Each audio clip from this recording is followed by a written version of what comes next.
Well, greetings, fellow Canadians. I'm Rod Taylor, National Leader of the Christian Heritage Party of Canada. In the next few minutes, I want to propose to our newly elected Prime Minister and the government he will lead, and to the newly elected or newly re-elected members of Parliament representing the opposition parties, some suggestions intended to strengthen our nation and to restore a measure of economic and social vitality. For some time now, Canada has been deeply divided on a number of issues, and this division was manifested even more bitterly during our recent election. All parties claim to represent the best interests of the Canadian people, yet that division and rancor has hindered the pursuit of the common good. In the drafting and passing of legislation, it is impossible to avoid controversy, yet in a civilized society such as ours, it should be possible to conduct legitimate debate without personal attacks and vicious sniping. Many of us regret the rise of the cancel culture and the increasing difficulty of communicating with those who have decided not to listen. Our Parliament, a place of speaking, should not be a place of cancelling the speaking of others. As the new government convenes and members of Parliament begin to face each other and the issues of the day, I suggest as much as possible that they assume good intentions on the part of their political opponents and seek opportunities to build friendships in spite of political differences. In addition, I suggest the following items for discussion, ones that I believe would help our nation recover from its economic malaise, its crippling debt, and its moral paralysis. May the 8th, tomorrow, is an annual National March for Life in our nation's capital and across the country.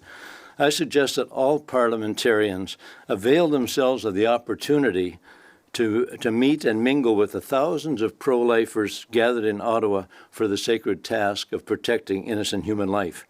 For those members of Parliament who have advocated in the past in favor of abortion and euthanasia, I encourage them to set aside their preconceptions and meet with some of the passionate and committed proponents of a pro-life point of view. It's easy to condemn the views of people you don't know or understand, but those who take a broader view can make better decisions. Canada would benefit and could show real leadership in the world by adopting policies that protect innocent human life. Secondly, most politicians recognize that Canada's $1.2 trillion in debt is a significant problem and one that is draining our financial resources. We pay $54 billion every year in interest alone on our federal debt. And the only way to get out of this deep hole is first to stop digging and then to cut up the credit card. The new Parliament should implement mandatory balanced budgets, a policy the CHP has proposed for many years, and they should make deficit spending illegal. That would require discipline and sacrifice. It would limit politicians on both sides of the aisle from buying votes with taxpayer dollars. In addition, I call on members of Parliament in the new Parliament to immediately vote to end the automatic pay increases that they have been receiving every year. This would be a small step of solidarity with the Canadian voters and taxpayers who have been the unhappy victims of government-induced inflation. Number three, I call on the government and all parties represented in the House to end the war on carbon dioxide. The Liberals say they're willing to abandon the consumer carbon tax. The Conservatives propose to eliminate all carbon taxes, but they intend to institute carbon capture technologies instead, which is also very expensive. But I call on all parties to recognize the fact that carbon dioxide is not a toxin. It's plant food, and it's a beneficial component of our atmosphere. The government could save massive amounts of money and significantly improve our economy by eliminating the costly efforts to either tax or capture carbon. The government, number four, could also demonstrate real leadership in justice and human rights by protecting women and girls from having to compete with biological males in sports competitions and being forced to share washrooms, change rooms, and showers with biological males.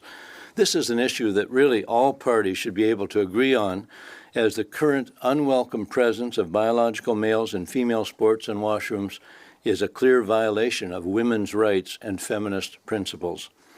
Well, these are just a few ideas I think would get the new government off to a good start. Our nation faces a perilous future.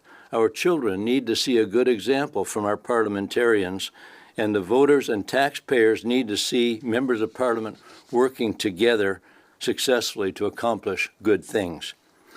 We've just gone through a very difficult election. Many Canadians of all political stripes are unhappy with the result, and public opinion has become unsettled and cynical in regards to politics and media spin. Our people are burdened with debt, and they lack confidence in the economy and in the integrity of government agencies. This government, if it wants to rebuild that confidence, must take steps to show that it shares our concerns and is willing to share our burdens. In closing, I wish the members of the new government and all those elected and appointed to serve the people of Canada wisdom and understanding and a genuine desire to do the right thing for the right reason without inordinate partisan bickering and conflict. Canada can be a world leader. We should be. We in the Christian Heritage Party and all Canadians of goodwill will pray that it may be so. The Canadian Charter of Rights and Freedoms begins with the words, "Canada is founded on principles that recognize the supremacy of God and the rule of law." If our nation is founded on those principles, it behooves the Prime Minister and all members of Parliament to remember them and to live by them and to legislate taking them into account. Well, thank you for your attention. I hope to see many of you at the March for Life tomorrow. God bless you all. Nous n'avons pas de questions pour le moment. We don't have any question at the moment. Is there something you would like to add to your statement? No, if there's no questions, I just thank you for your attention, and God bless you all. Thank you. This concludes the press conference. Merci. C'est ce qui conclut cette conférence de presse.